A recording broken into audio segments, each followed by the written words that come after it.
विशेष सर्वानां शब्दानां संबोधनम रूपाणेन भवन्ति। तत् पुल्लिंग विभक्ति जो प्रथमा द्वितीय तृतीय चतुर्थी पंचमी षष्ठी सप्तमी सातों विभक्तियां एक वचनम द्विवचनम बहुवचनम। तत्पुल्लिंग को हम पढ़ेंगे। स ताउ ते तम ताउ तान तेन ताप्याम तेभ्य तेन ताप्याम तेह तस्मै ताप्याम तेभ्य तस्मात् ताप्याम तेभ्य तस्य तयो तेषाम तस्मिन् तयो तेषु।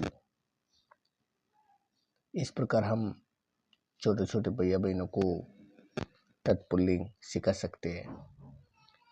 स ताउ ते तम ताउ तान तेन ताप्यते तस्मै ताप्यं तेभ्य तस्मात् ताप्यं तेभ्य तस्य तयो तेषाम तस्मिन् तयो तेषु।